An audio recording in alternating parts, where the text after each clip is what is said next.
I remember the border more clearly than I remember my own birthday. In the mountains and valleys where my homeland leans against larger empires, the air doesn't feel clean and empty. It feels occupied by watchfires, by hoofbeats, by rumors, by prayers spoken in more than one language. Even the mist seems to carry news. If you ask me where my story began, I won't offer you a neat date circled in ink, because the records of that time are thin and stubborn. Some say I was born in Sigishora, inside a stone citadel in the late autumn of 1431.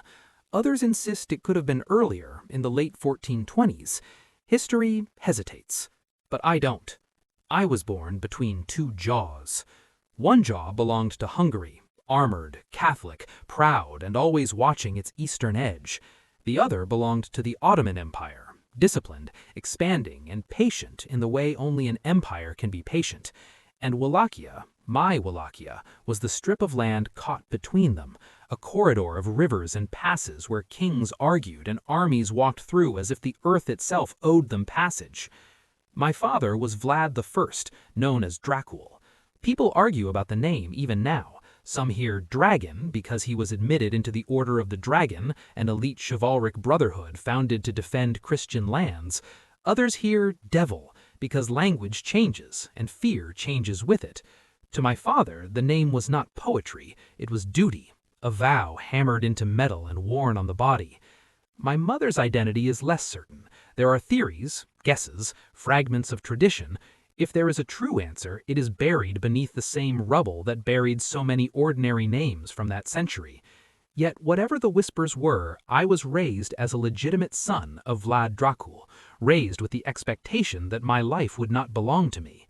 In a border principality, a prince is never simply a child. He is a bargaining chip with a heartbeat. From a young age, I trained for what men called honor, and what I learned was survival. In Tirgovishta, I learned to ride, to shoot, to hold my balance in motion, to read a room without speaking, to watch the hands of nobles more than their smiles. We studied letters and numbers, history and faith, but the true lesson was always the same. Wallachia was not protected by walls alone. It was protected by choices, some made openly, some made in darkness. And above all, it was protected by the ability to understand people who would swear loyalty in the morning and trade it away by evening. The boyars, the powerful nobles of my land, did not think of the throne as a sacred inheritance. They thought of it as a seat that could be moved, renegotiated, resold. A ruler who forgot that did not last long. I heard their conversations at feasts, the careful laughter, the half-finished sentences, the way names were spoken as if they were knives. Even as a child, I understood something many adults refused to admit. Fear traveled faster than law, and certainty was rarer than gold. My father understood it too. His early life was shaped by the same system that would later claim me. In those decades, noble sons were often sent as pledges to foreign courts, hostages in polite clothing, meant to ensure loyalty. My father spent years under the influence of the Hungarian and German courts connected to Emperor Sigismund. He learned their manners, their politics, their faith, their language. He learned how power dresses itself as virtue. When my father returned to the borderlands, he returned with a mind sharpened by that education, and with a problem that could not be solved by education alone. Because Wallachia was becoming the battlefield of two futures.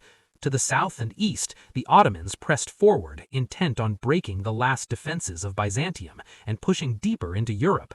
To the northwest, Hungary and its allies tried to hold the line and demanded the buffer states, Wallachia, Transylvania, Moldova, stand with them. Each side called itself necessary, each side called the other a threat, and in the middle, my father had to choose, again and again, which choice would keep Wallachia breathing. When my father came to power in Wallachia, he inherited not stability, but a storm. The principality was divided by factions, and every faction had a foreign shadow behind it. The Ottomans demanded tribute and obedience. The Hungarians demanded resistance and loyalty. The boyars demanded privileges. The people demanded only one thing: to live through winter. I was still young, but I watched the way the pressure tightened.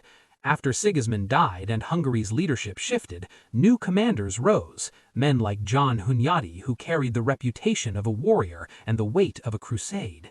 The Hungarians wanted Wallachia firmly aligned against the Ottomans. The Ottomans wanted Wallachia firmly aligned against Hungary. Both believed Wallachia should belong to them in everything but name. My father tried to balance those demands. Sometimes he leaned towards Hungary because his past and his oaths pulled him there. Sometimes he leaned towards the Ottomans because geography and survival pulled him there. But balance in a gale is not a stance. It is a constant fight. In the early 1440s, after my father supported Hungarian efforts against Ottoman movements, the response came quickly. The Ottomans accused him of betrayal. And then, because empires prefer leverage over apologies, they demanded payment in a form that would keep his loyalty in check. They demanded his sons. The night we left Wallachia, I felt the world narrow. Not because the road was narrow, but because I understood, clearly, sharply, that my childhood had ended.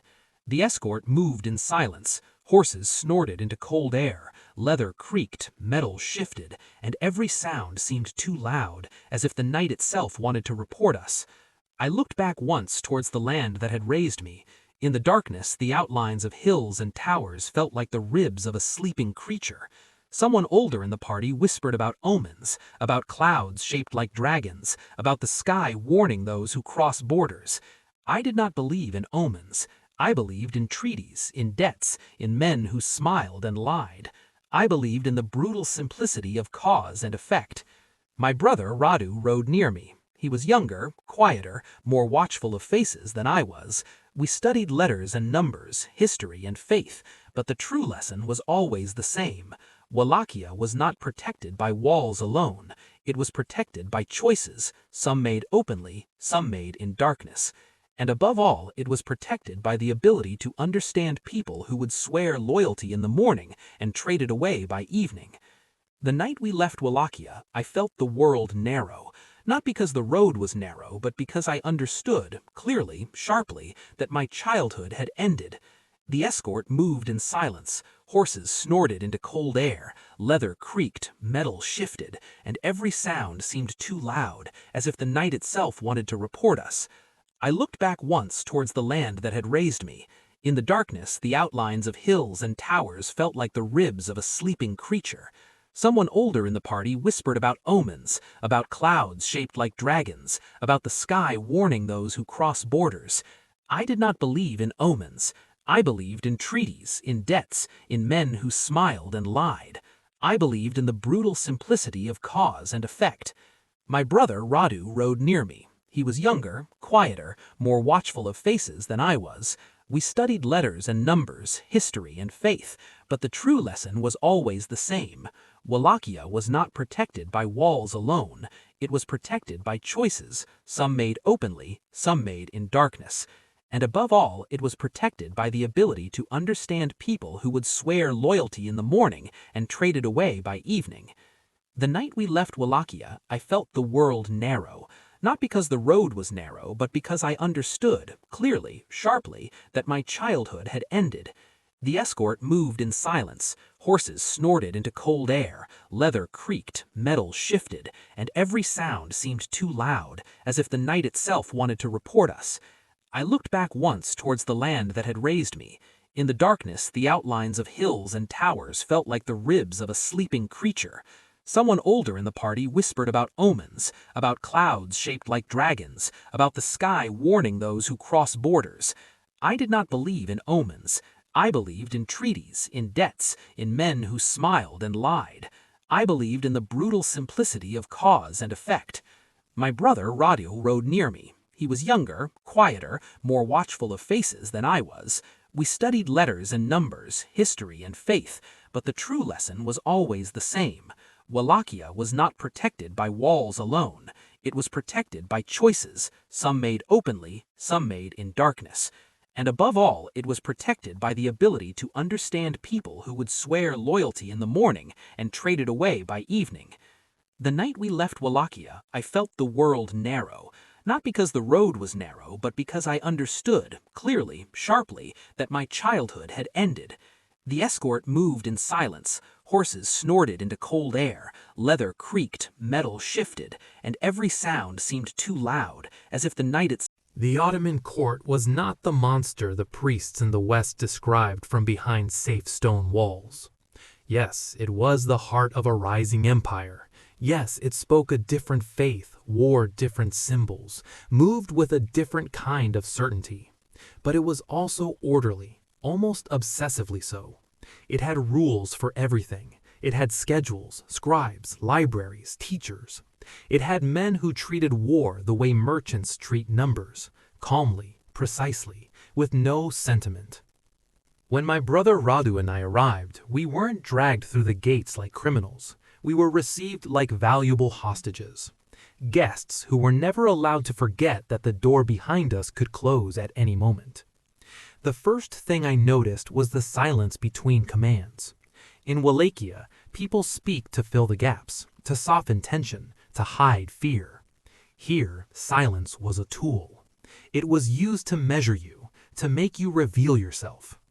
They placed us in quarters that were clean but spare, enough comfort to keep us alive, enough restraint to keep us aware. Guards were always near, but rarely loud. The message was simple. We are in control, and we don't need to shout to prove it. They taught us Turkish. They exposed us to Persian stories and poems. They made us study logic, etiquette, the structure of administration, the habits of command. Even the way they trained horses felt different. Less show, more function. Less performance, more outcome. For a time, I tried to hate them the way a frightened boy thinks he should hate. But hate is noisy, and noise gets you punished. So instead, I did what I had learned from the border. I watched, I listened, I learned. One day, an official asked me a question that sounded casual but wasn't. "Prince of Wallachia," he said, "do you hate us?" The room was warm from oil lamps, but the air felt sharp. If I said yes, I gave him a reason to tighten the chain. If I said no, I betrayed myself. So I answered the only truth that could protect me. "I study you." He smiled like a man who had heard that line before. Good, because the one who learns quickly tends to endure. That was the Ottoman method. Influence rather than crush when influence is possible. They wanted us to return home someday not only obedient, but convinced. They wanted us to admire the machine that held us. Radu began to admire it. He learned the language with ease. He adopted their manners. He laughed at the right moments. He made friends. He understood instinctively that a captive who becomes useful can turn captivity into opportunity. I watched him change, and at first I told myself it was an act, a mask, a strategy.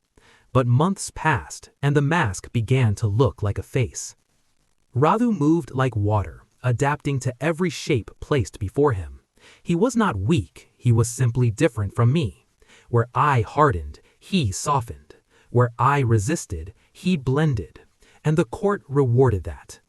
They praised him. They placed him closer to their young nobles. They offered him positions of favor. They gave him a path toward belonging. And that belonging built a distance between us. I did not want belonging. I wanted memory. I forced myself to master their tongue, not to become them, but to read them, to understand how they planned, how they marched, how they punished, how they bargained. I learned the patterns of their discipline. I learned how an empire keeps its borders loyal without always sending an army. I learned the value of fear when it is used like architecture, quiet, structural, unavoidable. Some lessons were difficult to watch. In those years, I saw enough to understand that cruelty was not owned by any one faith or nation. Every borderland empire has methods for making people comply. The Ottomans simply practiced theirs with the confidence of a power that believed time was on their side. They called us guests, but we were still a promise held in their hands. And meanwhile, far away, Wallachia continued to burn through rulers the way a storm burns through candles. News arrived to the fortress like distant thunder, never clear at first, always carried by another man's voice, another man's politics. Sometimes the reports contradicted each other. Sometimes they came late. Sometimes they came wrapped in the careful language of diplomacy. Then came the year 1447. The message reached us in pieces, a sentence here, a name there, but the meaning was unmistakable. My father had been overthrown, my older brother Mircea was gone, and the men who had once sworn loyalty to our house had turned their backs with the speed of professional survivors. I did not shout, I did not throw furniture, I did not beg. I felt something inside me go quiet, like a door closing. That night, I walked alone into the courtyard. The Anatolian air was dry and cold, and the moon hung thin above the walls. I stood there listening to distant horses and distant voices, and I understood the shape of my life with an unpleasant clarity. My father had tried to stand between giants. He had tried to balance Hungary and the Ottoman Empire, to protect Wallachia by bargaining and shifting, and in the end, the bargain had devoured him anyway. If I returned home as a ruler, I could not live by balancing forever. Not if I wanted Wallachia to survive as anything more than a corridor. I made a vow, not to heaven, not to hell, not to any symbol a court could steal from me. I vowed to myself. Wallachia would not be ruled by uncertainty. The Ottoman court had wanted to shape me into a prince who would carry their influence back to my homeland. They imagined a future where I would sit on a throne in Târgoviște and speak with their voice, serve their interests, and keep Hungary at bay. But grief has a way of hardening a man against persuasion. From that moment, every lesson I learned became part of a different purpose. Turkish became a tool, not a bridge. Diplomacy became a weapon, not a compromise. Discipline became a method for survival, not submission. And I saw my brother Radu more clearly too. He wasn't simply adapting, he was choosing a future that did not include the same kind of return I imagined. The court offered him a role, a place, a version of safety. And I could see how tempting that was for a boy who had spent years being held in another man's hands. But to me, it looked like a gate closing from the inside. Eventually, circumstances shifted. My father's death changed the political equation. The need to keep us as leverage no longer was as clean as it once was. Doors that had remained locked began to loosen, slightly. Enough for movement, enough for opportunity. I understood that I could not remain in that fortress forever, waiting for someone to grant me a future. I would have to take it, the way border princes always have, by stepping into instability and turning it into a ladder. I looked across the walls towards the west, towards the land that still carried my name even in my absence. And I knew what came next. I would return not as a child who had been traded for peace, but as a man who had learned the machinery of empires from the inside. The court had tried to shape me into obedience. Instead, it had educated me into inevitability. In my mind, the Danube is never just a river. It is a line drawn by history, a cold vein that separates worlds, and a reminder that Wallachia survives only when it learns how to move faster than the hands trying to claim it. When the moment finally came for me to step out of Ottoman custody, I didn't return as a lost son looking for sympathy. I returned as someone who had watched an empire from the inside and learned what power sounds like when it doesn't need to shout. The Ottomans gave me something they believed they could control, a small force and a political opening. In their eyes, it was simple. Put Vlad Dracula on the Wallachian throne and you get a ruler who owes his position to the Sultan, a useful border prince, a door kept unlocked. But I did not see their support as a leash. I saw it as a gap in a gate. In the year 1448, I reached for the throne of Wallachia for the first time. People later called it a short reign, as if a few months could not matter. But a few months are enough to reveal what a country truly is, and what it could become. When I entered Târgoviște, I watched the faces in the streets before I watched the banners on the walls. The people did not cheer the way singers imagine crowds should cheer. They measured me. They searched for signs. They had lived through too many rulers, too many promises, too many new beginnings that ended in old misery. In a land like ours, hope is cautious. It learns to walk with its eyes down. Inside the court, the boyars watched me the same way they watched each other, like gamblers watching the table. Their loyalty was not an oath written in stone. It was a transaction, renewed each time the wind changed direction. Some bowed because it was wise to bow for the moment. Some bowed because they were waiting to see who would bow next. I understood them better than they understood me. I knew that if Wallachia was ever going to stand on its own feet, it would need more than courage. It would need structure. It would need a ruler who could make the nobles fear disorder more than they feared him. It would need a state that could gather taxes and gather men without begging or bargaining every time. But I also knew something even more important. I did not have time.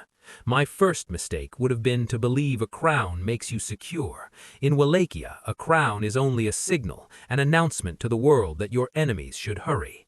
Vladislav, my rival, still had supporters. Hungary still had interests. The boyars still had their private networks. And beyond all of that, the region was shaking under the weight of larger events, events that did not care about my personal fate. That same year, far from my halls, John Hunyadi led a campaign that ended at Kosovo. The struggle there was not just a battle, it was a warning. When Hunyadi's forces suffered defeat, the political weather changed instantly. Men who had praised him the day before began to calculate what the defeat meant for them. Allies questioned alliances, enemies grew bolder, and Wallachia, always the corridor, became even more valuable, even more contested. I felt the pressure in the way messages arrived too quickly, in the way meetings grew shorter, in the way eyes stopped meeting mine for more than a heartbeat. I had to decide, stand and risk being crushed in my first season, or step back and return when I could return with real strength. So I left. Some would call that retreat. I call it survival with purpose. A ruler who dies too early becomes a footnote. A ruler who learns to return becomes a force. I crossed into Moldavia because there, at least for a moment, I could breathe. Moldavia was not peaceful, it never was, but it offered a kind of distance, and within that distance I found something rare. People who understood the same border mathematics I did. Prince Bogdan II received me not as a curiosity, but as a fellow piece on the board, and in his household I met his son, Stefan, still young, still gathering himself, but already carrying the kind of focus that doesn't fade. We were two men shaped by the same truth. On this frontier, your life is never only your own. It belongs to the alliances you can build and the enemies you can outlast. For a time, it almost felt like a pause in the storm. We trained, we spoke in low voices over maps, we measured which boyars could be trusted, which roads could be used, which promises were traps. Then the storm returned, faster than I expected. In the year 1451, Bogdan was betrayed and killed. Moldavia flipped like a coin. One day you had shelter, the next day the roof was burning, and you were running through smoke with nothing but your boots and your instincts. Stefan and I fled together. We took the mountain passes towards Transylvania, because the mountains, harsh as they are, can be more honest than courts. In the passes, the danger is visible. In courts, the danger smiles. We rode through cold wind and narrow roads, and I thought again about the pattern that had followed me since childhood, the pattern of rulers rising and falling because of decisions made far from their own walls. I saw it in Wallachia, I saw it in Moldavia, and I knew I would see it everywhere until someone strong enough broke the cycle, or until the cycle broke everyone. In Transylvania, I came face to face with the man whose name was already becoming legend.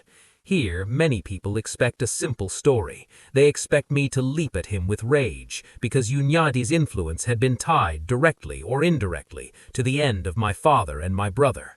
They expect hatred to be the engine of everything. Hatred is an easy story. It is also an incomplete one. When I stood before Hunyadi, I understood what he was, a commander fighting for the survival of Hungary's borders, a man used to victory and not accustomed to being embarrassed by the shifting loyalties of smaller states. He looked at me and saw what he needed, a prince who hated the Ottomans, who knew the Ottoman system, who could become a tool against the South if handled carefully. And I looked at him and saw what I needed: protection, opportunity, and time. We did not become friends, we became something more realistic, and in that world more valuable, partners in a temporary necessity. I did not beg him, I offered him knowledge. I know how they think, I told him, in the simplest language power respects. I know how they march, I know what they want from Wallachia. Hunyadi did not soften, men like him do not soften, but he listened. And in the listening, I felt the shape of my next life forming. Not the life of a boy who had been moved from court to court, not the life of a prince who held power for a season and lost it, but the life of a man who would return with more than a title. I left that meeting with no illusions. Hunyadi could use me and he could discard me. I could use him and I could outgrow him. That was the truth. But I also left with something I did not have before, a path forward that did not end in a wall. My first reign had lasted only months, but it taught me everything I needed to know. It taught me who watched the throne as a prize. It taught me how quickly alliances shift. It taught me that Wallachia cannot be held by hope alone. And it taught me one final lesson, one that would define the rest of my life. When you are a border prince, you do not get to choose whether history will test you. You only get to choose whether you will break or whether you will learn to return. Exile doesn't feel like running away. Exile feels like standing still while the world learns to speak your name without you. After my first, brief grasp at the throne, I understood a hard truth. On the Wallachian border, power doesn't reward courage alone. It rewards timing. And timing, more often than not, is bought with patience, paid for in cold nights, empty roads, and the bitter taste of waiting. I went to Moldavia because I needed air, not comfort, not peace, just enough distance to avoid being crushed before I could return with purpose. For a short while, I found that distance beside Prince Bogdan II and his young son, Stefan. In Bogdan's hall, the fire burned steady. The food was warm. Men spoke more carefully. It almost felt like the storm outside had forgotten us. But storms, don't forget, they circle. In the year 1451, betrayal struck Moldavia as cleanly as a blade drawn in darkness. Bogdan fell, and the ground under our feet shifted again. One moment you have shelter, the next moment you realize that shelter has already been promised to someone else. Stefan and I fled with barely enough time to gather our saddles. We rode through rain and forest, across narrow tracks where the mud clung to hooves like a hand trying to pull you back. The mountains loomed ahead, Carpathian ridges rising like a spine, dark and indifferent. People like to romanticize these passes. They speak of them as if they are sacred gates. To me, they were simply what they truly are: steep roads where a mistake can kill you just as surely as any enemy. We crossed through cold wind, through pine shadows, through the kind of silence that makes you hear your own breathing and nothing else. At times, we rode without speaking, not because we had nothing to say, but because every word felt like it might tip the world in the wrong direction. When we finally reached Transylvania, we entered a different kind of power. Stone towns, guild halls, tall churches, Saxon merchants who counted profit the way priests count sins. It was cleaner than the borderlands, more orderly on the surface, but beneath the surface, it had the same hunger. Everyone wanted something from Wallachia. They wanted access, control, influence, a dependable prince, a puppet with a crown. And I was, in their eyes, both a threat and an opportunity. I knew where we were headed even before the guards admitted us, toward John Hunyadi, the man who had become the iron fist of Hungary's eastern defense, the commander whose name carried weight in every council chamber from Transylvania to Buda. Many people imagined that when I met him, my blood would boil, that my grief would rise like fire, and that I would throw myself at him. They want the story to be simple: enemy meets enemy, hatred wins. But I had already learned something. The Ottoman court taught me well, whether they meant to or not. Rage is loud, and loud men are easy to predict. I did not come to Hunyadi as a boy begging for pity. I came as a prince who understood the value of information. I had lived behind Ottoman walls. I had heard their language spoken in confidence. I had watched how they trained, how they disciplined, how they planned. I knew the difference between a raid and a campaign. I knew how an empire thinks when it looks at a small state like Wallachia. Hunyadi's eyes were not warm. They were measuring tools. He studied me the way a smith studies a blade. Is it useful? And will it hold? He did not offer forgiveness. Men like him rarely do. He offered something colder and more practical: time. In his presence, I felt the truth of politics on the frontier. He had reasons to hate me, reasons rooted in my earlier choice to take the Wallachian throne with Ottoman backing, and I had reasons to hate him, reasons rooted in blood and ruin. But hatred doesn't build armies. It doesn't pay for food. It doesn't keep borders standing. Need does. Hunyadi needed someone who understood the Ottoman machine from the inside, someone who could advise, warn, and when the time came, strike.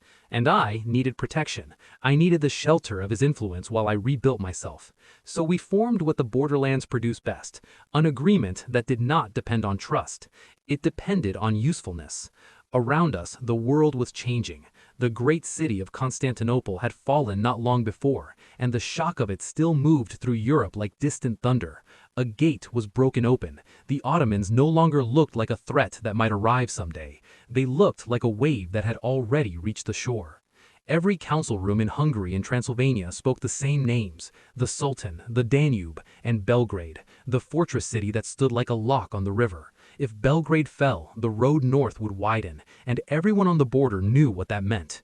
In that climate, Hunyadi's plan became clear. He could not afford to fight on every front. If he faced the Ottomans directly, he needed Wallachia to stop being a question mark behind him. He needed the Wallachian throne either loyal to his cause or at least held by someone who would bleed the Ottomans instead of feeding them. And Vladislav II, my rival, was not that man.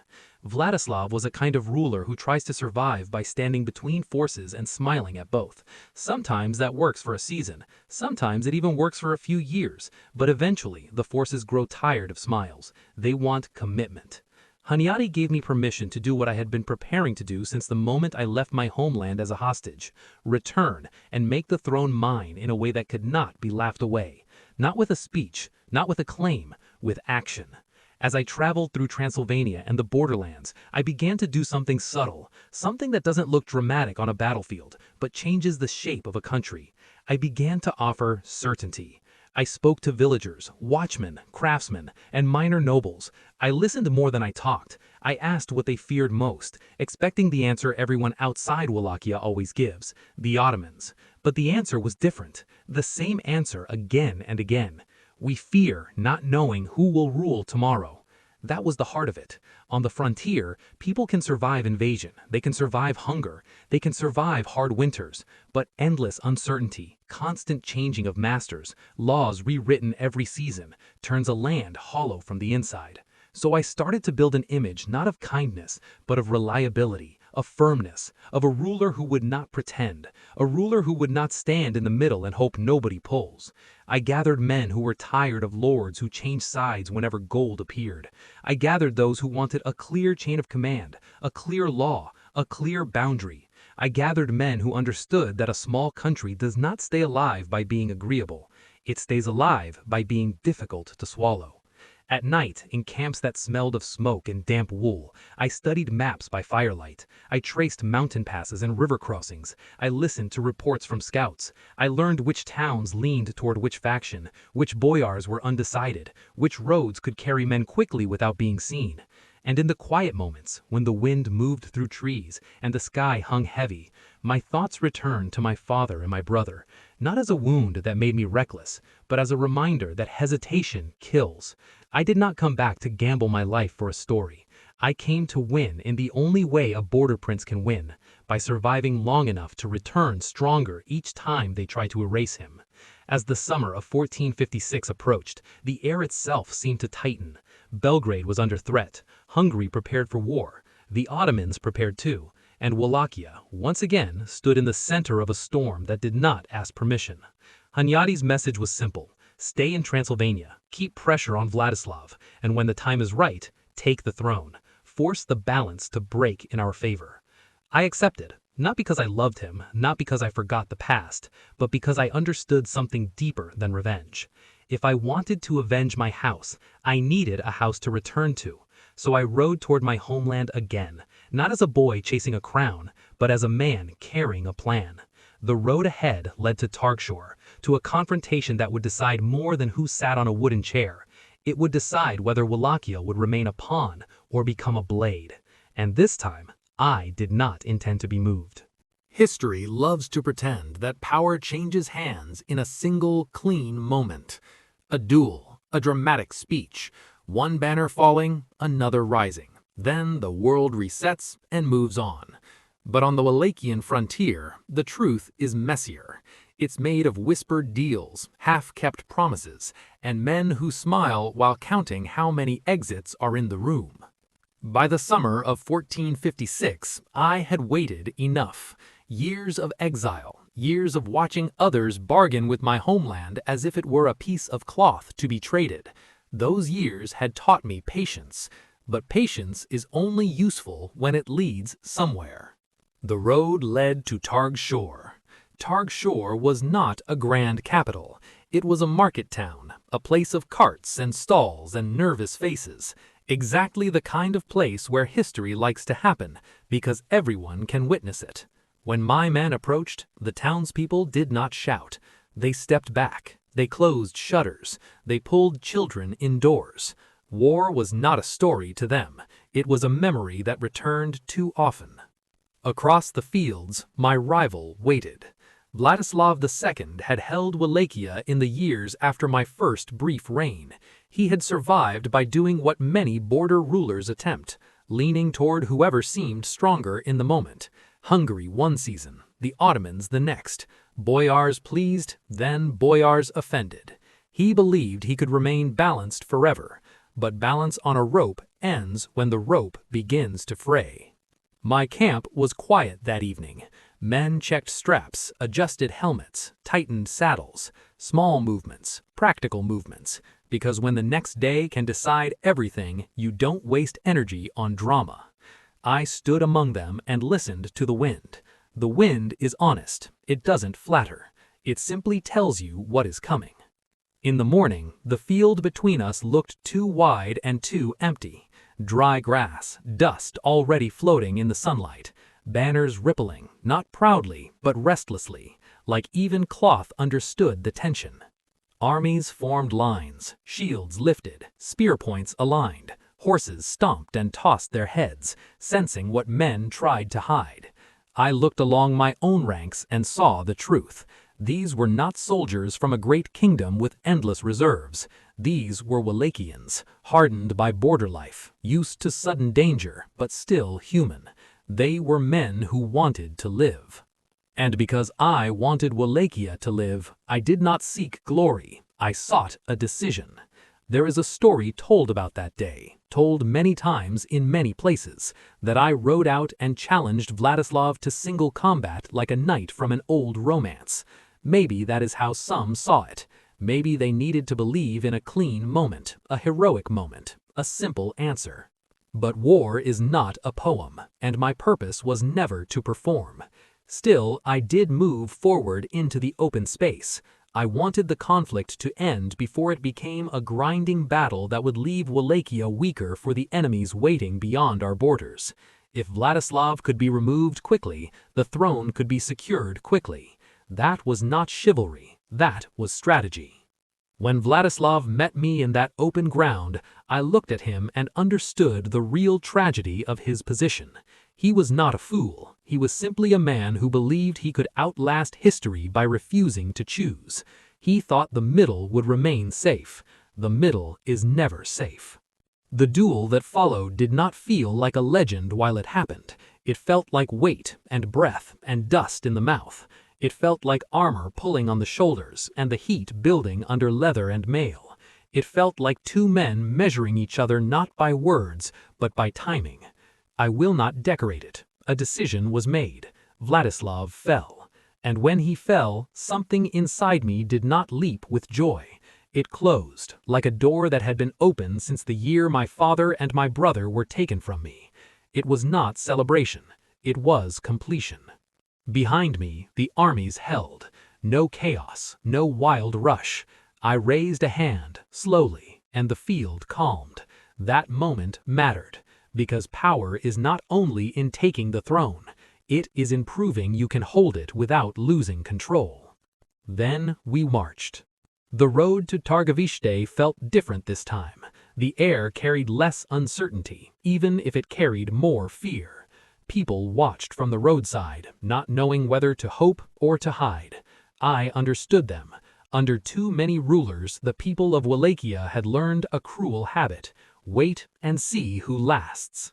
When the walls of Targovishte rose ahead, torches flickering in the dusk, my horse stepped onto the stone road with the steady rhythm of inevitability. The gate opened with heavy chains and wooden beams. The city received me the way a border city receives all rulers, carefully. Inside the streets, lantern light touched faces peeking from doorways. Some bowed, some stared, some lowered their eyes as if the ground could protect them from politics. I rode through slowly. I let them see me. Not to inspire love. Love is unreliable. I wanted them to understand something else. The rules have changed, and they will not change again tomorrow. In the court, the boyars gathered. Embroidered coats, rings flashing in candlelight, expressions made of politeness and calculation. I had watched these men, or men like them, turn loyalty into profit for years. Some of them had helped destroy my house. Some had survived by pretending they had never taken a side. They waited to see what kind of ruler I would be. They already knew my name. They had heard stories, but stories are not law. A realm cannot be held by rumors alone. So I began the work no one remembers in songs. I sat at a heavy table rather than a jeweled throne. I read ledgers. I listened to reports. I placed my hand on maps and traced borders like a man counting wounds. I issued orders and sealed them with my signet, not for spectacle, but to build something that Wallachia rarely had: administration that could outlive a single season. I met with commanders at the walls. I listened to masons describe weak sections of stone. I walked the streets with patrols and watched how people moved when guards were near. I learned which roads were safe, which were not, and why. Walls mattered, gates mattered, but something mattered more: the belief that there was a system now, and that system would not bend for every whisper from abroad or every feud within the boyar houses. This did not make me popular. It was never meant to. To survive between Hungary and the Ottomans, Wallachia needed discipline. It needed clear lines, clear punishment for betrayal, clear reward for service. The boyars had been too free to treat the throne as a market stall. If the throne remained a bargain, the country would remain a corridor. I also knew that the north mattered. Transylvania mattered. Towns of Saxon merchants mattered. Alliances were not built on kindness, they were built on interest. I tried to stabilize my borders, to negotiate where negotiations strengthened us, and to restrict where restriction protected my people. Because the next danger was never far away. Every decision I made carried the shadow of the Ottoman Empire behind it. Every messenger from the south reminded me that my victory at Targ was only the beginning. Winning the throne was one battle. Keeping Wallachia alive would be a longer war, fought on roads, in ledgers, in fortifications, in the hearts of fearful people. That first night back in Targovishte, I walked the walls and looked out into the darkness. The wind hit my cloak like a hand trying to pull me backward. Fires burned in the distance, farm fires, village fires, watchfires, and somewhere beyond the horizon, larger armies waited, patient as winter. I did not feel triumphant. I felt responsible, because now the throne was mine again, and the crown, if you can call it that, was not a reward. It was a weight. And from that night onward, I knew I would have to become the kind of ruler the frontier demands. A ruler that does not ask permission to survive, and does not apologize for building certainty in a land that has lived too long without it. People prefer simple monsters. They prefer a name that fits neatly inside a story. a face they can blame for everything they fear. It's easier to imagine that evil is born in one man than to admit it can grow from a whole era. So when they speak of me, they often reach first for the legend. They describe shadows, cruelty, a prince who ruled only by terror, as if terror was something I invented. But I did not invent terror. I inherited a borderland where terror was already the native language. Wallachia was not a peaceful kingdom with a secure crown passed gently from father to son. It was a buffer state, a strip of land trapped between Hungary and the Ottoman Empire, pulled and pressured from both sides. Inside its borders, the boyars competed like wolves. Outside its borders, empires measured it like a doorway. And in the middle, ordinary people tried to survive winter, survive taxes, survive raids, survive the next change of ruler. When I returned to power after Tagshor, I understood the truth that no comfortable historian likes to state plainly. Wallachia could not be saved by kindness alone. It could only be saved by certainty. Certainty is not the same thing as cruelty. But on the frontier, certainty often looks harsh to those who have never lived under constant threat. To those who sit in distant cities and write about civilization, a firm border ruler becomes an easy target for outrage. And outrage becomes ink. That was the first battlefield I faced after taking my throne, the battlefield of reputation. Rumors did not start a century later. They began immediately. German towns printed stories, Saxon merchants spread tales, Ottoman chroniclers shaped their own versions. Even Hungarians, my supposed allies, found it convenient to portray me as dangerous when it suited their politics. I knew this. I expected it, because every side had a reason to paint me in a way that served them. Still, I won't hide behind propaganda and claim I was gentle. I ruled with a hard hand. I enforced law with consequences people could not ignore. I broke the habit of betrayal by making betrayal expensive. On the frontier, if punishment is uncertain, disorder becomes a profession. The first thing I targeted was the rot inside my own house.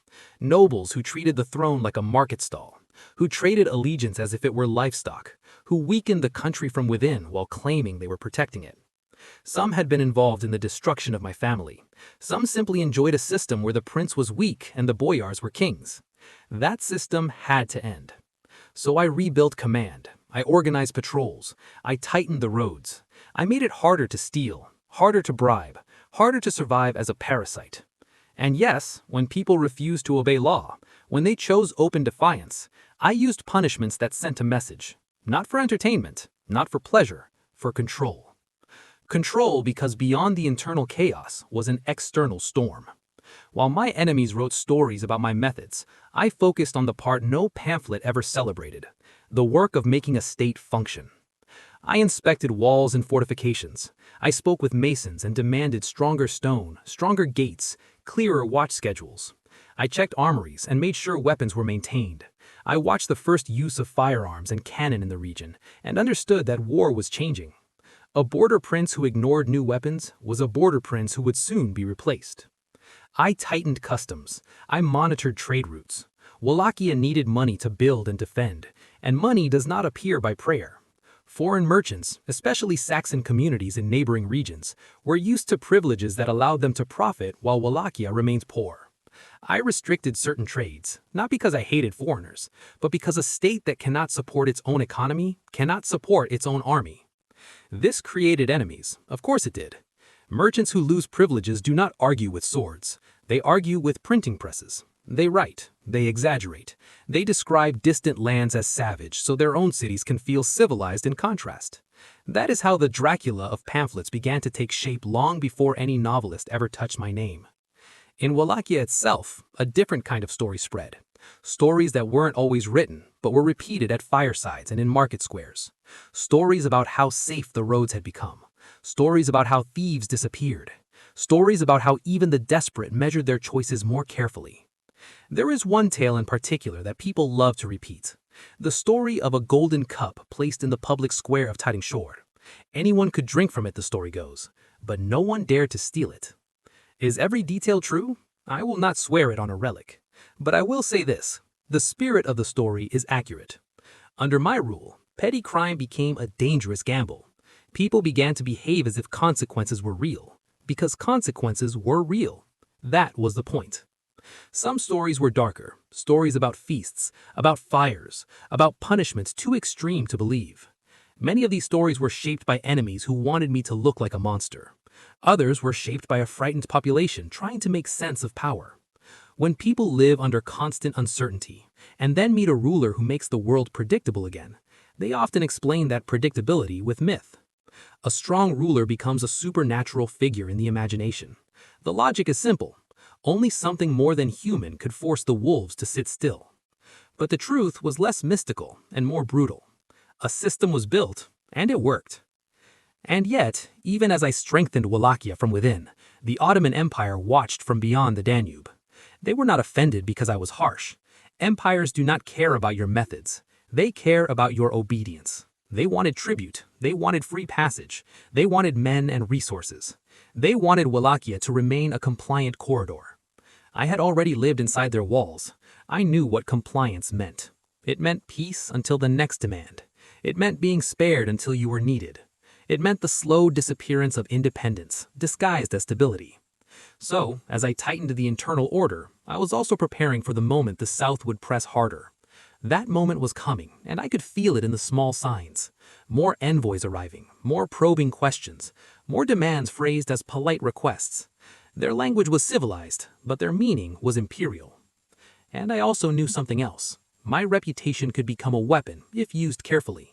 If the Ottoman commanders believed Wallachia would be costly, if the boyars believed betrayal would be fatal, if the border towns believed law would arrive swiftly, then fear itself could serve as a wall.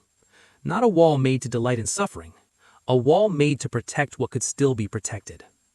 At night, I walked the battlements. I listened to the wind move through banners. I looked down at the streets and saw a city that was beginning, slowly, to breathe like a place that might have a future. And I understood the true price of my choices.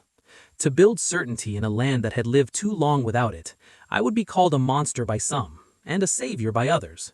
I accepted both judgments without embracing either. Because what mattered was not how the story sounded in Vienna or Buda. What mattered was whether Wallachia could still speak its own name tomorrow. And as the Danube flowed on in the darkness, and distant powers continued to sharpen their appetites, I knew the next chapter would not be decided by pamphlets, rumors, or legends. It would be decided by whether I could face an empire and make it hesitate. They came to my court the way empires always come to small countries, not with thunder at first, but with paperwork. Ottoman emissaries rode into Targovishte under their banners, dressed with the calm confidence of men who believed the road belonged to them. They carried ledgers, sealed letters, and the kind of polite language that can cut deeper than an insult. Their message was familiar: tribute, obedience, and something more dangerous than money. They wanted passage. They wanted Wallachia to become a corridor their armies could cross whenever it suited them, as if my land were only a bridge between better places. In return, they offered what they always offered: a promise of peace. A promise that sounded generous until you've lived long enough to recognize it for what it is. Peace in an empire's mouth often means delay. Not safety, not freedom, just delay until the next demand. I had lived inside their walls. I knew the rhythm of their court. I knew how they smiled when they held the advantage, and how they waited when they didn't. That knowledge did not make me fearless. It made me clear. I received them in my hall beneath icons and candlelight, with boyars lined along the walls, and guards standing still as stone. The air was formal, quiet, heavy, the kind of quiet that makes every small movement feel like a decision. An emissary placed the document on the table and began to speak, calm as a clerk reading a tax notice. The tone was respectful, but the meaning was simple: submit or be corrected. I looked at the seals. I looked at the hands that set them down, and then I asked the question I already knew the answer to. What do you want Wallachia to be? He didn't hesitate. A loyal land. Loyal to whom? That was the part he did not need to explain. Loyalty to the Ottomans was never a single payment. It was a habit, a slow training of a country to stop thinking of itself as a country. I could have played the old game. I could have nodded, delayed, promised tribute tomorrow, and bought myself another season. Many princes had survived that way, until they didn't. My father tried to walk that line, and the line snapped under him. So I did not give them what they came for. I answered with something they did not expect from a border prince, a refusal without panic. I told them Wallachia could not give what they demanded, not the tribute, not the passage, not the posture of submission. I told them plainly that my land was not a road that belonged to someone else. In the hall, I felt the boyars stiffen. Men who had built their lives on bending with the wind do not like when the wind is challenged. Some of them wanted me to soften, because softness leaves room for bargains. Others wanted me to harden, because they prefer to hide behind a strong ruler when trouble comes. I understood them all, but I did not follow them. When the emissaries departed, they did so with dignity, because diplomacy requires theater, even when it fails. But as they rode away, the air of my city changed. People sensed it the way animals sense a storm. The streets grew quieter, conversations lowered, doors closed earlier, because everyone knew what follows refusal. That night, I sat in my private chamber with a single candle and a map of the Danube spread across the table. I could hear the wind tapping the shutters as if it wanted to be let in. I dipped my quill and began to write. I wrote to Mehmed II, the conqueror of Constantinople, the man whose name had become an event. I did not write like a rebel begging to be forgiven. I wrote like a ruler stating boundaries. I chose my words carefully, not because I feared him, but because I respected the power behind his throne. An empire can afford patience. It can afford to wait for your mistakes. I had no intention of giving him easy mistakes. When the letter was finished, I sealed it with my signet and gave it to a trusted courier. The courier rode out through the gate at night, hooves striking stone, and vanished into the countryside. A letter is a strange weapon. It does not spill blood, it does not break walls, but it can start wars more reliably than any sword, because it forces the other side to respond. And now, a response was inevitable. The question was not whether the Ottomans would move, the question was how quickly, and whether they would move with armies or with a quieter weapon first: influence. After the envoy left, I called the boyars to council. I watched their faces as I spoke. I did not promise them comfort. Comfort is not something a border prince can promise honestly. I promised something else. I promised that Wallachia would not be a chair left in the market for foreign hands to claim. I promised that if we were going to suffer, we would suffer standing, not kneeling. Some of them looked away. Some of them nodded. Some of them hid their thoughts behind polite expressions. I did not demand that they love me. I demanded that they understand the cost of hesitation. Then I went to the people. I rode through towns and villages, not to perform generosity, but to speak plainly. The Ottomans were preparing. War was coming closer. Walls would be tested. Fields would be trampled. Families would be uprooted. I told them the truth they deserved to hear. I could not guarantee that they would not be hurt, but I could guarantee that Wallachia would not lose its name quietly. People on the frontier understand blunt truth better than beautiful lies. They had lived too long under rulers who sold tomorrow for a quieter night. When I spoke, I saw something schist in their faces. Not joy, not celebration, but a kind of grim agreement. A border people do not need a savior. They need a leader who will stand at the gate. Even with that resolve, I knew I could not meet the Ottoman Empire in a fair contest. Not on an open field, not with equal numbers. If I waited behind my walls, they would eventually gather an army too large to ignore, and my land would become their pantry. So I made the choice that separates a border ruler from a comfortable one. I chose to take the fight where the empire did not want it, across the Danube. Some would call it reckless, but to me it was the only way to speak to a giant in the language the giant respects: cost. If Mehmed wanted to treat Wallachia as a corridor, then I would treat his frontier as a place that could not sleep. It wasn't conquest I wanted. I didn't dream of taking Bulgarian towns or holding Ottoman land. I wanted disruption. I wanted uncertainty.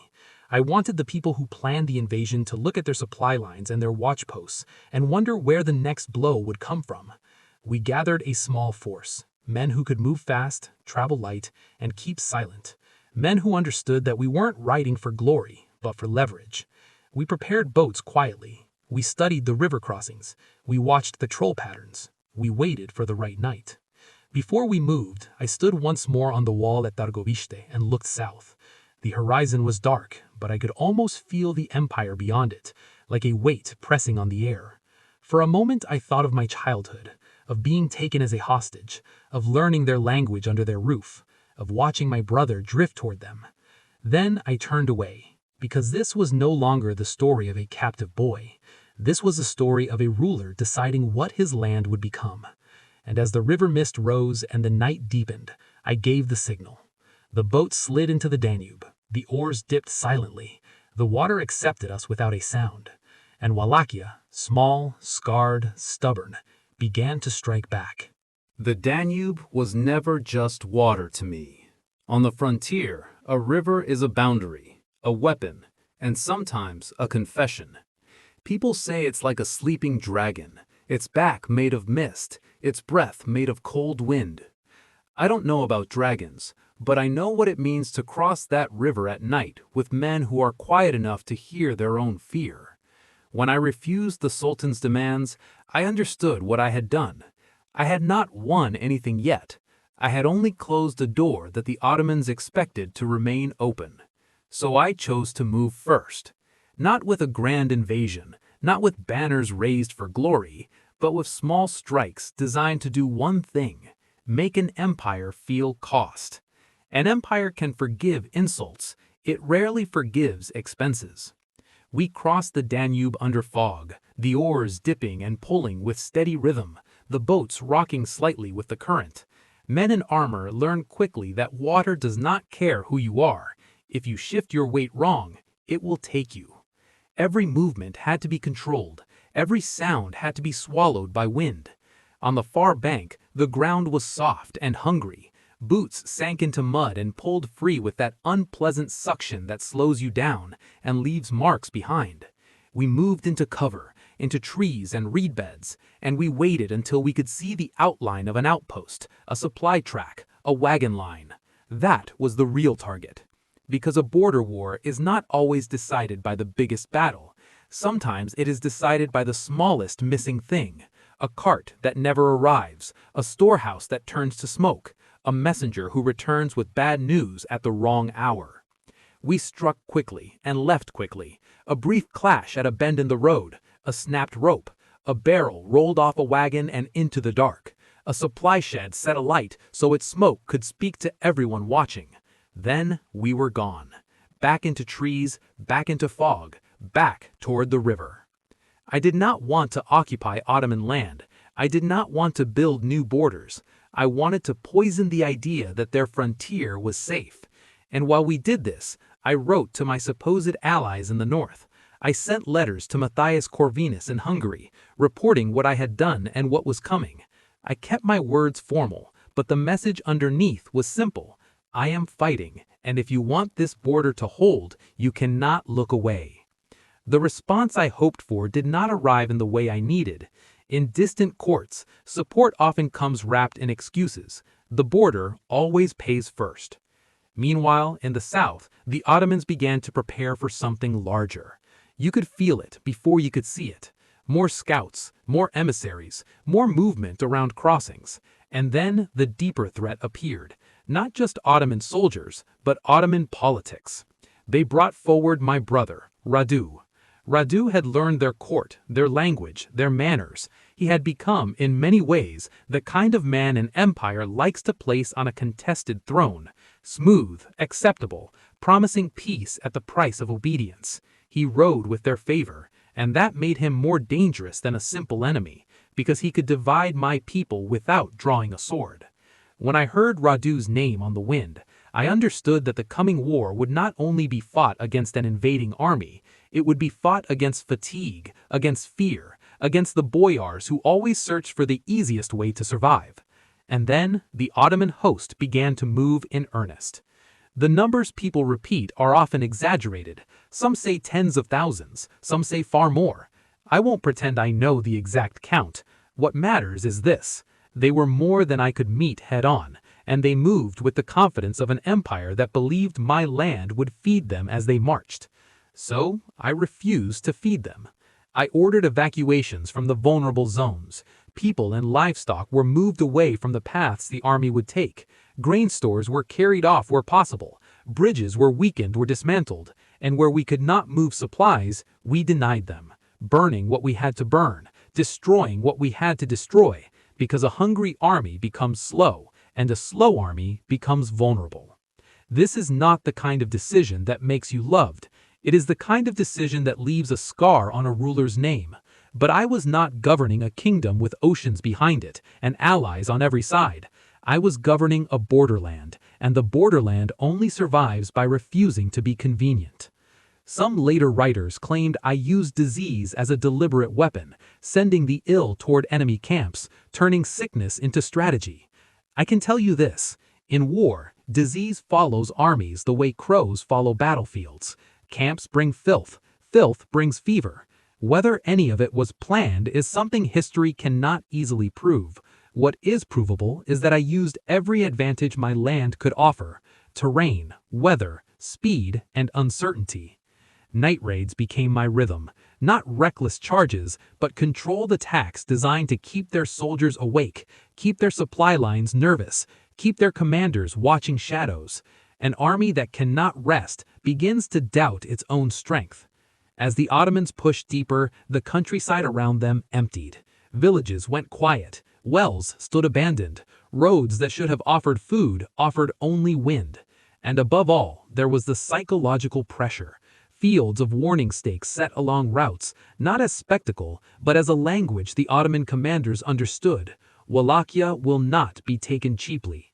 The further they advanced, the more the war became a test of endurance.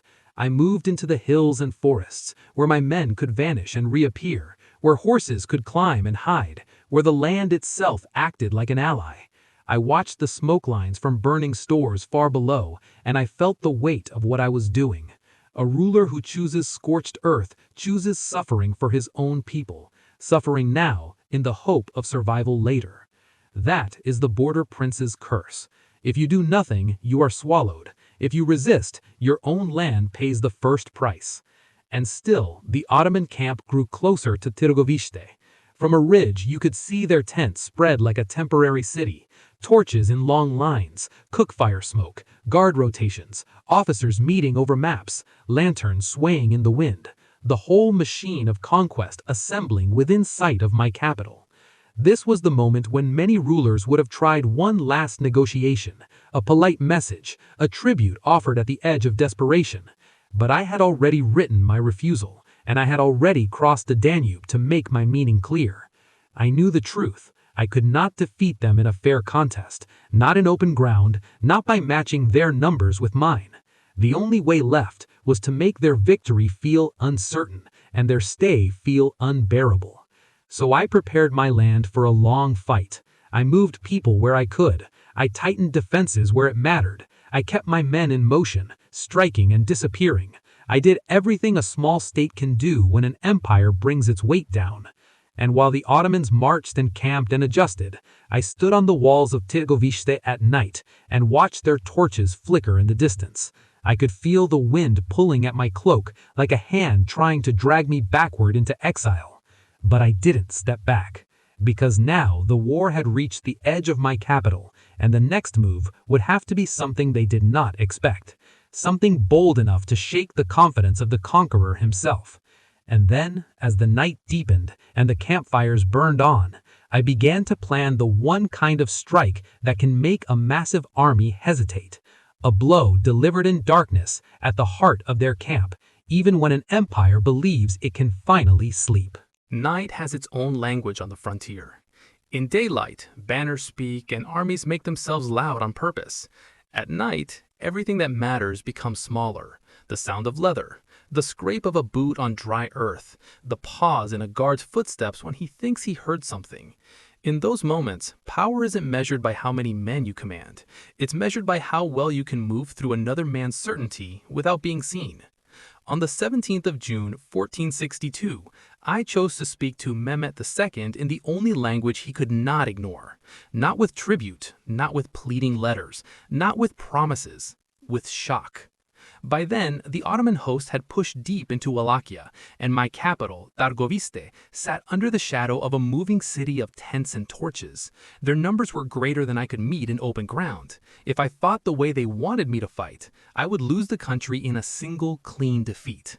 So I fought the way a border prince must fight, by making the ground itself feel hostile, by making sleep uncertain, and by turning fear into a wall. I had already cleared villages along their path. I had already denied them food where I could. I had already struck at outposts and supply routes, forcing their commanders to look over their shoulders. But even that was not enough. Mehmet was still advancing. He was still confident. He still believed that Wallachia would eventually collapse from exhaustion. I needed him to doubt something deeper than my army. I needed him to doubt his own camp. Before the attack, I moved quietly among my men and spoke as little as possible. Loud speeches are for kings who can afford pageantry. I was commanding a small force against an empire. I needed discipline, not drama. I told them one thing, and I meant it with my whole life behind it. Do not die for pride. Do not chase trophies. Strike and withdraw like wind. Then I did something that most men never dare to do, even when they dream of it. I went close enough to the Ottoman camp to taste it. I wore simple clothing and kept my movements ordinary. I had learned their language years earlier as a hostage. I knew their cadences, their curses, the way they spoke when they were relaxed, and the way they spoke when they were alert. That knowledge was not a gift, it was a scar that could be used. I slipped among torch-lit lanes of canvas, past stacks of spears, past tethered horses that snorted into the night. I listened for the rhythm of patrols. I watched how guards leaned when they were tired. I memorized where the most protected cluster of tents stood. There's a story told about that night, that I nearly reached Mehmet's own tent, that I could have ended the war with a single blade. The truth is harsher and more human. Even if I found his exact tent, even if I reached the ropes, the Ottomans were not careless enough to leave their ruler exposed. The center of an empire is always guarded by layers, like a heart behind ribs. But I didn't need his death to win what I came for. I needed his fear. When I returned to my men, the air around the hills felt colder, as if the land itself was holding its breath. We waited until the night was deep enough that most soldiers begin to believe nothing will happen. That is always the most dangerous hour. Then we moved. We struck the camp in multiple directions, fast and coordinated, using the darkness as our ally. In the first moments, confusion did more work than steel. Horses panicked and pulled against tethers. Torches fell and flared, throwing shadows in the wrong places. Men woke up reaching for weapons they could not immediately find. Orders were shouted into smoke and lost. I remember the sound more than the sight. The surge of footsteps, the sudden rise of voices, the rattle of tent poles, and the sharp, terrified silence that hits in between, when people realize the threat is inside, not outside. I pushed forward toward the guarded center, toward the tent clusters where command would be. My body moved on training and instinct. There is no room for doubt in a night like that. Doubt makes you pause. Pausing makes you visible. For a moment, I was sure we could reach the very heart. Then came the bitterest detail of that night. In the maze of canvas and torchlight, I entered the wrong tent. It's almost insulting how small a mistake can feel in the middle of something so enormous. One long turn, one wrong line of lamps, one assumption made too quickly in smoke. And yet even that mistake did not ruin the attack, because what mattered was not whether Mehmet fell. It mattered that his camp had been violated. The illusion of safety had been shattered. The empire that conquered cities had been made to flinch in the dark. Before dawn could fully rise, I ordered the withdrawal. We did not linger. We did not hold ground. Holding ground was never the purpose. The purpose was impact. We retreated into the hills as the sky lightened, leaving the camp behind in disorder, leaving Mehmet with a question that would not go away. If Vlad can reach this close, what else can he reach? Soon after, Mehmet's army moved toward Targoviste itself, and there, along the road, they met another message, one that history remembers in a single chilling image: a field of stakes. I will not paint it in the way my enemies painted it, and I will not pretend it was a gentle world. The borderlands do not offer gentle choices.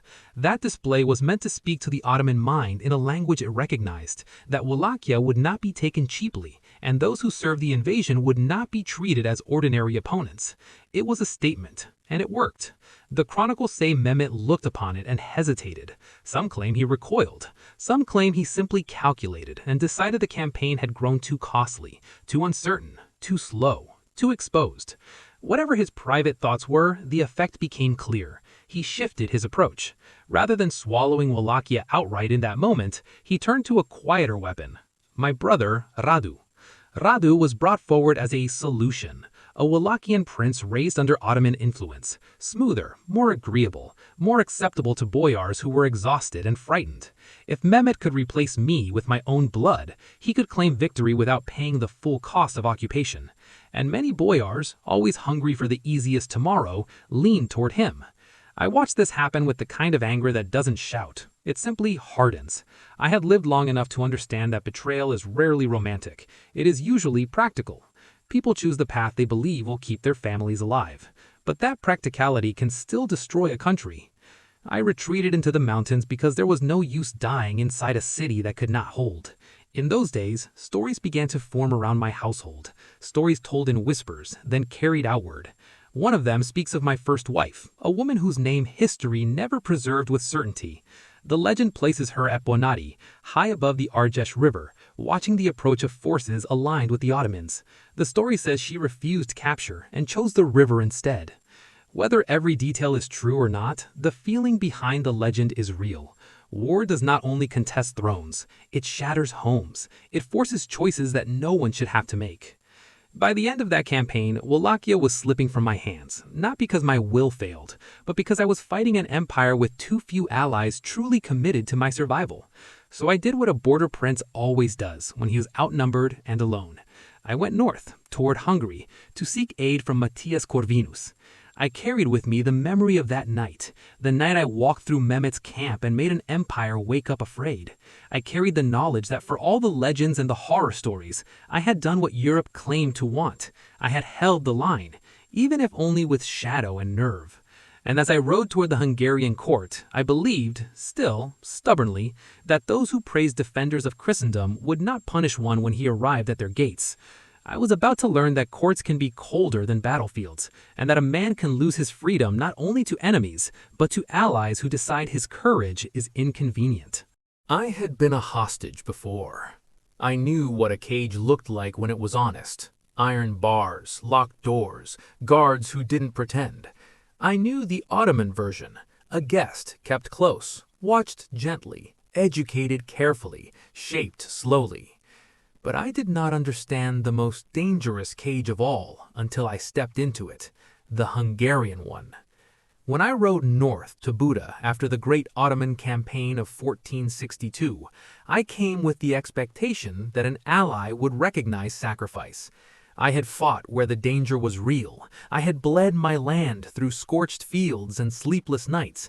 I had forced Mehmed the Conqueror to hesitate, if only for a moment, and I had held Wallachia as long as a small state can hold against a rising empire. So I asked for help, not charity, help. In my mind, it was simple. If Hungary wanted the Ottoman flood to stop short of its heart, the borderlands needed support. Wallachia was not a distant rumor, it was the first line of contact. But courts do not run on gratitude. Courts run on fear and calculation. Buda was cold when I arrived, stone cold and politically colder. Gothic towers, heavy gates, courtiers wrapped in fur and suspicion. They watched me as if I were not a prince defending a frontier, but a problem that walked into their hall. The truth was brutal. My methods scared them. My name carried too much smoke. My war had angered Mehmed too openly, and Hungary feared being forced into a confrontation on my schedule rather than theirs. Some advisors whispered that I was uncontrollable, that I might drag them into ruin, that a quieter border would be better than a heroic one. Then came the papers. Letters were brought forward as proof that I had negotiated with a sultan behind everyone's back, documents bearing seals and wording that did not belong to me. Whether they were forged, distorted, or simply convenient lies, the effect was the same. They gave Matthias Corvinus a clean excuse to do what he already wanted. Not to kill me, to remove me. Killing a man like me would have created a martyr. It would have turned my name into a banner. Matthias chose a smarter weapon. He chose disappearance. In the hall, there was no dramatic trial, no long debate. A king does not always need noise. A king only needs guards and a decision. When the gesture came, small, almost casual, armored men stepped forward. Their movements were disciplined, their faces blank. They did not strike me, they did not shout. They simply surrounded me as if escorting a guest to a quieter room. I walked because there was nothing to gain in struggling in that moment. Struggle would have been used to justify whatever story they wanted to tell later. And I had already learned this lesson in Ottoman Custodia. The man who keeps his posture keeps something larger than freedom. He keeps himself. They took me first to a fortress near the Danube, then deeper into Hungarian custody, eventually to Visegrad, a citadel that rises above the river like an accusation. The Danube flowed beneath its walls, indifferent, eternal, carrying ships and fog and secrets. The fortress was beautiful, in the way a blade is beautiful. Inside, the days became identical. Stone walls, a barred window, cold light, dust motes floating through a beam of sun as if even time had slowed to watch me. Guards at the door, keys turning in locks with the same dull sound, again and again. At first, I thought the stillness would destroy me. A man who has lived by action can feel himself suffocate when action is removed. But slowly, I began to understand. Captivity is also a kind of battlefield. It tests a different kind of strength. So, I did what I have always done when cornered. I learned. I read what I could. I listened to the rumors that filtered through corridors. I watched the patterns of the guards, the routines of the court beyond my cell, the shifting alliances that made and unmade kings. In those years, I learned something about Hungary that no battlefield could teach me. The border states were praised when they suffered quietly, and distrusted when they demanded support loudly. In my absence, Wallachia did what it always does when a strong hand is removed. It wavered. Radu, my brother, the smoother prince, the Ottoman favorite, had been placed on the throne. He was exactly what Mehmed wanted, a ruler who could make Wallachia obedient without the empire spending too much blood or gold. And for a time that arrangement held, but nothing holds long in Wallachia, not even a compromise.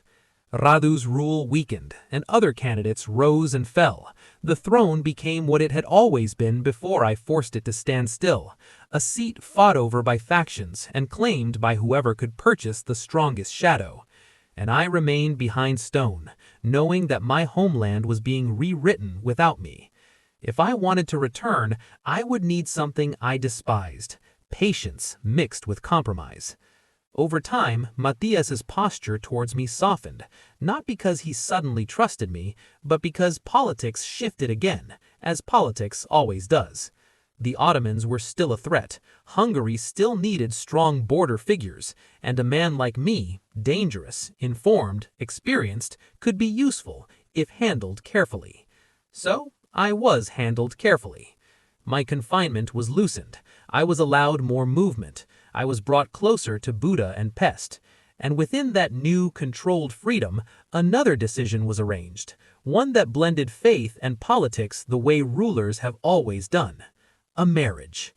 Ilona Shilagi entered my life not as a romantic rescue, but as a key. She was connected to powerful circles, and that connection offered legitimacy within Hungarian's court. In those years, I also leaned towards the Latin Church. Whether from genuine conviction, political necessity, or both, the end result was the same. I became more acceptable to the people who controlled the doors. There were moments in that period that almost resembled an ordinary life. A home, a quieter rhythm, children, even the sound of the Danube outside the window flowing past the city like a reminder that the world keeps moving whether you do or not. But I was never truly at rest.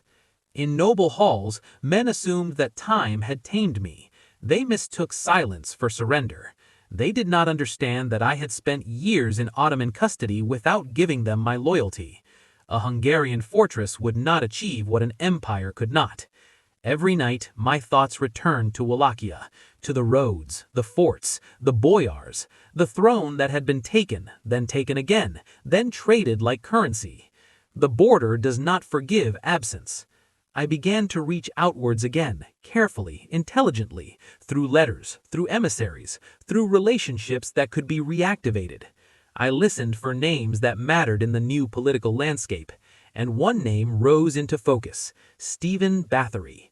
A commander of influence, a man who understood Transylvania and the border wars, a figure who could gather soldiers and persuade courts. If there was a path back to Wallachia after more than a decade in a gilded cage, it would not be built by my anger. It would be built by alliances. By the mid-1470s, the map had changed enough for the door to open wider. My brother was gone from the stage. New rulers sat on my throne under Ottoman approval. Hungary wanted a stronger buffer again.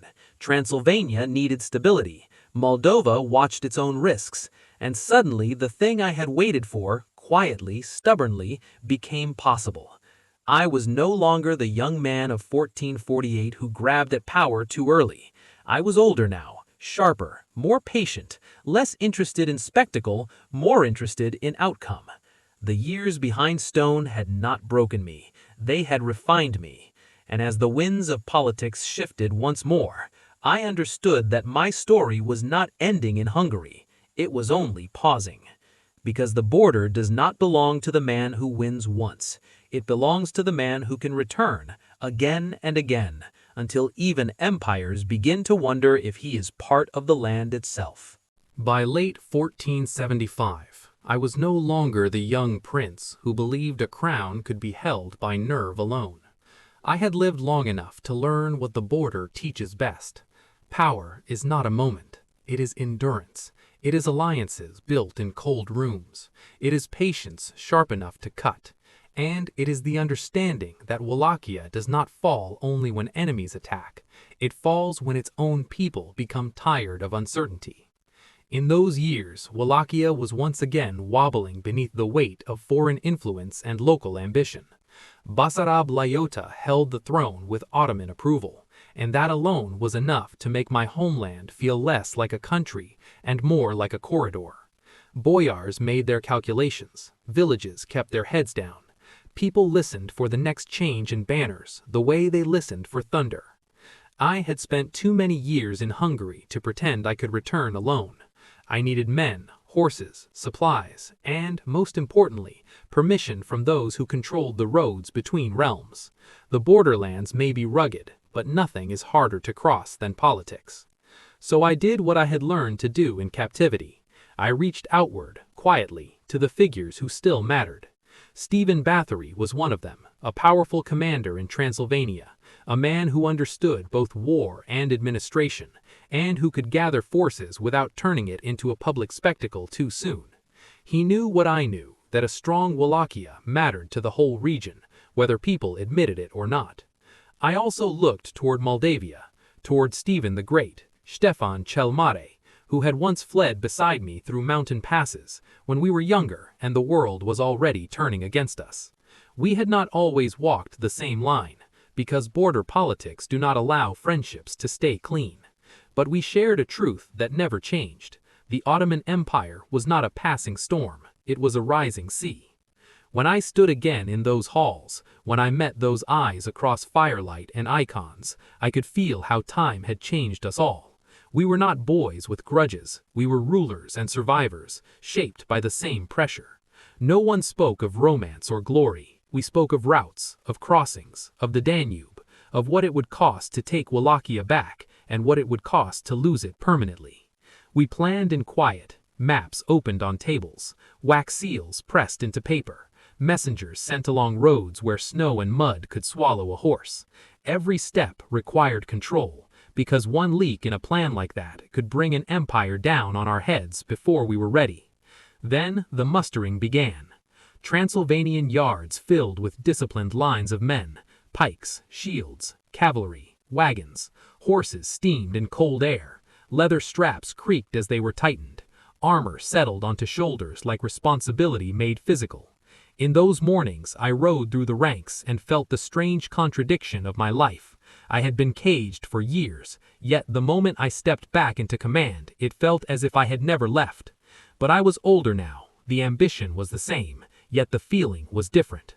When you are young, you believe victory will heal everything. When you have survived long enough, you know victory only opens the door to the next fight. In the autumn of 1476, we crossed into Wallachia.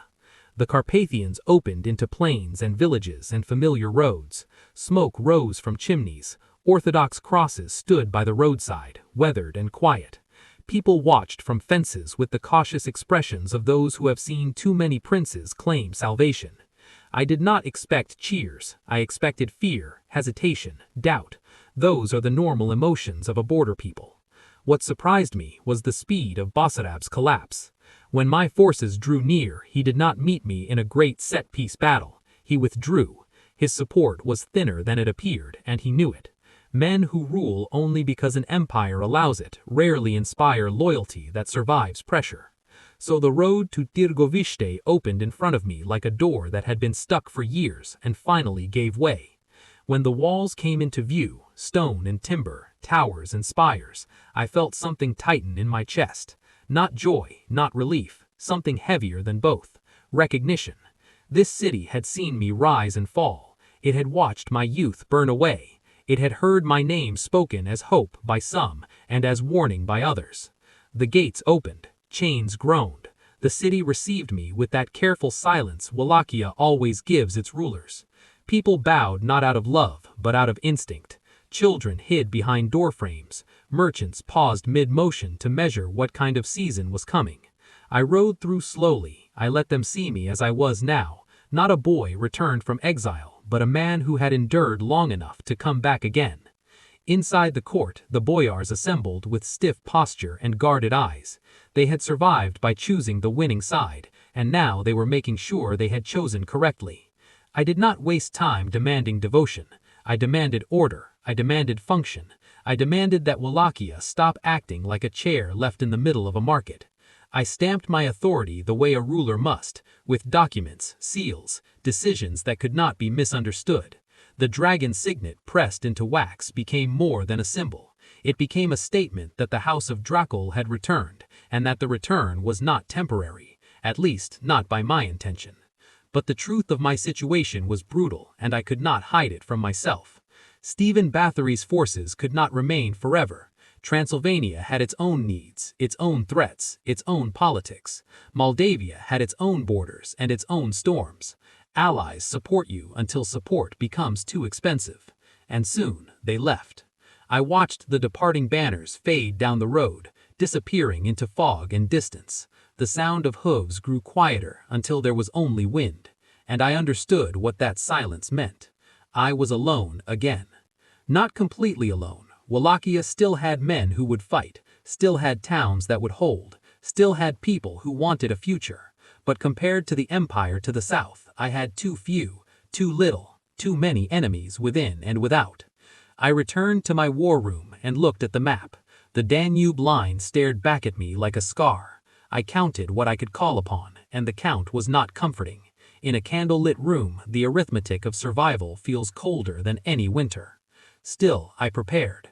I drilled the remaining soldiers. I walked the walls. I spoke with watchmen. I checked the gate bars and the armory racks. I made sure messages could move quickly. I urged civilians to prepare for evacuation if needed, because a city is not defended by stone alone. It is defended by the ability to endure. Then reports began to arrive. Ottoman movement again. Dust lines on the horizon. Banners seen at a distance. Boyars whispering. A tightening of the air. Basarab had not vanished into nothing. He had fled to the one place where exiled claimants always go when they want to return, the shadow of a larger power. And the Ottoman Empire, never fond of a defiant Wallachia, was willing to bring that shadow back north. From the watchtowers, scouts pointed toward the plains. From the walls, I could see campfires multiplying on the horizon as night fell. Torches, smoke, the shape of a large force organizing itself in patient lines. That is what an empire looks like from a distance, not chaos, but certainty. I walked the battlements in wind and torchlight and felt the weight of the moment settle over my shoulders. The banners snapped above me. The streets below grew quieter as people closed doors earlier and spoke more softly. Even the horses in the stables seemed restless, as if they could sense the pressure building. I did not allow myself the comfort of false hope. I knew the Ottomans were closer than my allies were. I knew my numbers were smaller than they needed to be. I knew the border was tightening around me like a fist. And still I stood there. Because this is what I had become. Not a man who waits for permission to survive, but a ruler who stands at the gate when the storm arrives. As the dawn rose, the fog thinned enough to reveal what everyone feared. The enemy's banners were clearer now. The dust clouds were closer. The road to the south was alive with movement. Wallachia's fate was once again balancing on a narrow edge. One more time, for the last time. And as I looked out across that plain, I understood that the final chapter would not be written by speeches, or by seals, or by legends printed far away.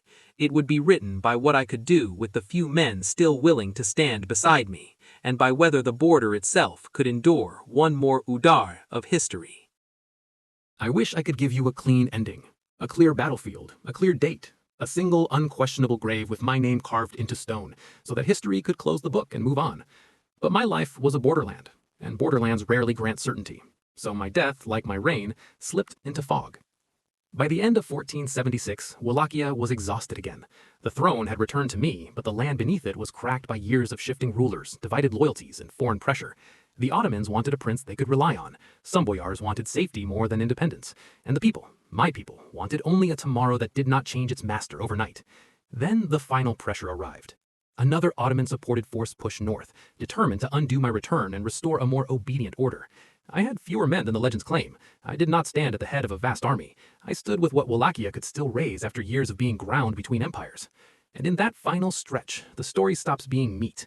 Some accounts suggest I fell in a clash not far from the capital region, around the end of November or into December of that year. Some say it happened near Bucharest. Others place it elsewhere, along the roads and fields where the last skirmishes broke out. There are also stories, half rumor, half warning, claiming I was betrayed, or struck down by a mistake and confusion, or taken in a sudden moment when the fog and the noise of war made allies and enemies hard to distinguish. What we can say with confidence is simple.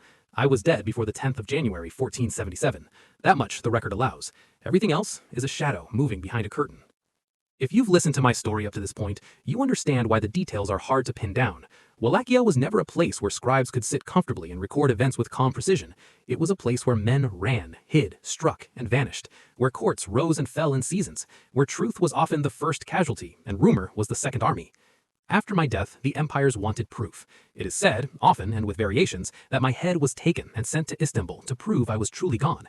That kind of gesture would have made sense in the language of the time. When you fight a defiant border ruler whose name has become larger than his army, you do not simply defeat him. You display certainty. You close a story with a symbol.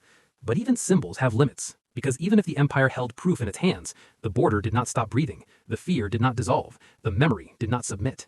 A man like me does not vanish simply because a ruler declares him finished. And then comes the question people still ask, centuries later, often in a whisper, as if the answer might whisper back. Where was I buried? There are two names that cling to this mystery like ivy to stone, Snagav and Komana. Snagav is a monastery on an island surrounded by water and mist. It is the kind of place a legend loves, a quiet sanctuary where secrets could be kept from the world.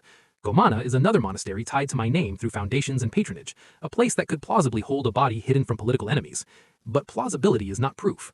Archaeology has touched these places, and instead of closing the mystery, it widened it. Graves that did not match the expectation, sites that raised more questions than answers, stories of findings that vanished, of objects moved without proper record, of evidence that slipped away as if the legend itself refused to be pinned to a shelf.